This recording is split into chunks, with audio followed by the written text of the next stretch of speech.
What's going on, everybody? Back at it again with another video and a little update on my views of the abilities.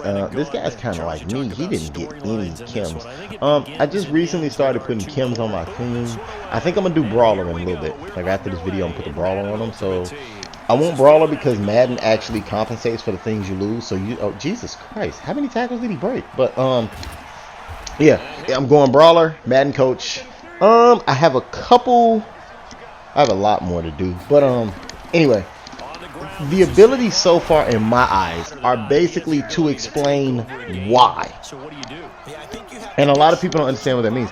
Basically, the abilities are to explain why you're having so many issues on your defense, why your team's having so many issues, and I think the abilities come in handy. But this year it basically makes it where you only have a few players you have to worry about. It's not like other years where every player was a problem and you could come out and be worried about everything. But this year in general, I've noticed the players with X's under their names, the players with certain X factors or abilities, they garner more animations, and I think that's basically why they put the chems in the game. It'll explain why you don't get the interception. Well, if he was a superstar, he'd get the interception. It'll explain why that person didn't react to the ball. Well, if he was a superstar, you'd probably got a better animation. And that's all it is with the whole superstar ability thing. The superstar abilities, or the X factors, they basically open a library of animations. So if you watch another, how can I explain this? So let's watch certain receivers who don't have those animations. They don't get those catches or those bailouts like X Factor receivers, even if they're not in the zone. You get what I'm saying? I've noticed that my Marvin Harrison makes better catches, or he gets better reactions to the ball, or he does more things. And I've noticed that my X Factor linemen, they kind of play a little bit better. And I've also noticed that, let's say, back in the day, I used to have Jason Sehorn with Lurker. Now, I understand Lurker basically does that, and Lurker is a very good example if you think about it. Lurker opens up so many animations for you that you can't get with a regular person. So that's what the abilities are in my mind, is that they open up a new animation book, where, as let's say you don't have a superstar or X Factor, he's not going to get the animations that a person who had it would. So technically what it's saying is, instead of finding a way to make players different, the players are all still the same. They just basically give certain receivers animations, give certain receivers no animations. Whereas you might throw the ball up to Tyreek Hill, and because he's a superstar,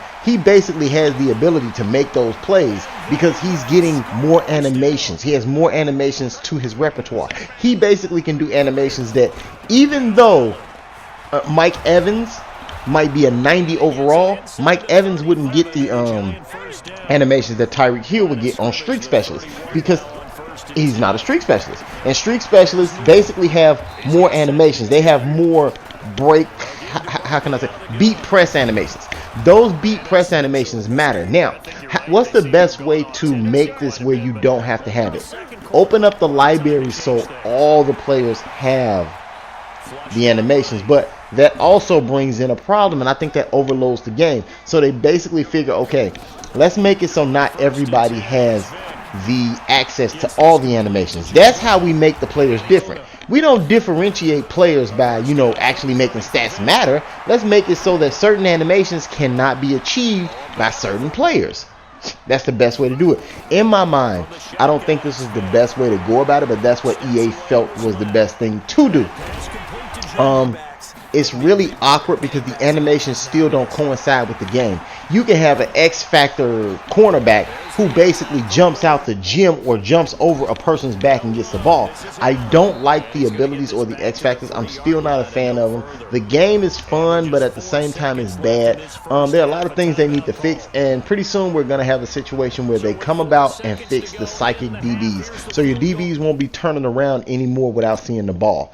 You guys have a good one. Catch you next time.